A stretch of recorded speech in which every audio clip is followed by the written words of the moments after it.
Big Al here with another cruise tip for you. We've discussed that you're going to go on your first cruise. We've discussed when to cruise. Now you've got to decide the real big one. Where are you going to go cruising?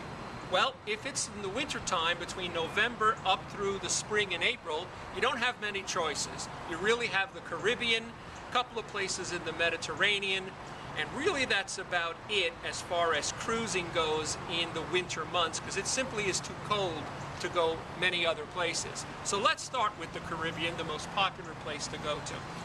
The Caribbean has three areas. It has the Eastern Caribbean, which is San Juan, St. Thomas, and St. Martin.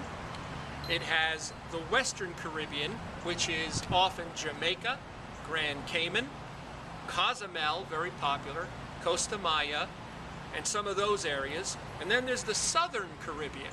Now the Southern Caribbean is very unique because most of the time you have to leave out of San Juan, Puerto Rico to get to the Southern Caribbean islands, which include Aruba, Curacao, Trinidad and Tobago, as well as Barbados and Dominica. Those are some of the popular small Southern Caribbean islands. The other thing about the Southern Caribbean is the cruises are often more port intensive, meaning when you leave out of San Juan, there is very little downtime, unlike an Eastern Caribbean cruise, which will have 3 days at sea to chill out.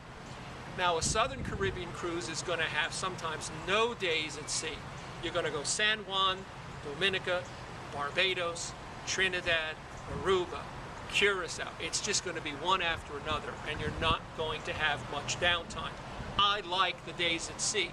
Now, I've been to almost all the islands, so not getting off at Nassau, which is usually an Eastern Caribbean route, is not a big deal to me.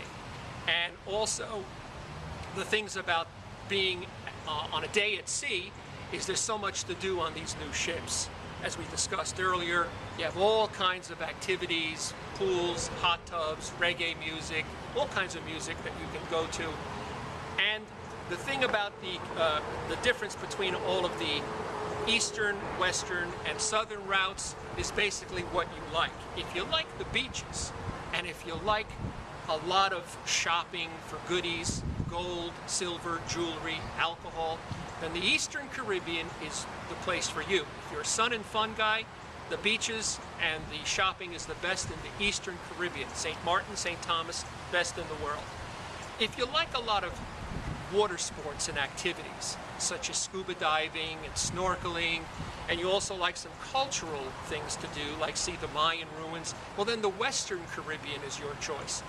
They say that Belize and Cozumel and Roatan, Honduras, which is some of the new places to go to in the Western Caribbean, that the diving there and the snorkeling is just fantastic.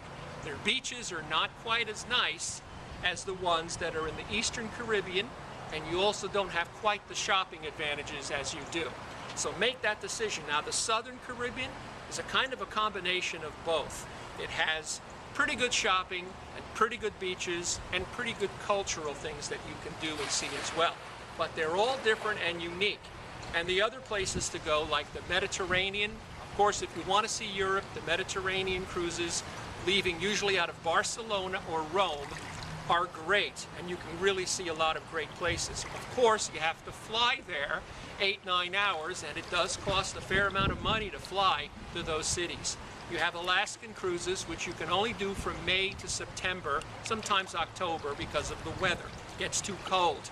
And then you have all kinds of other cruises that you can go on, cruises in Scandinavia, the United Kingdom, the Greek islands, and so on. Those are mostly in the summertime because of the weather.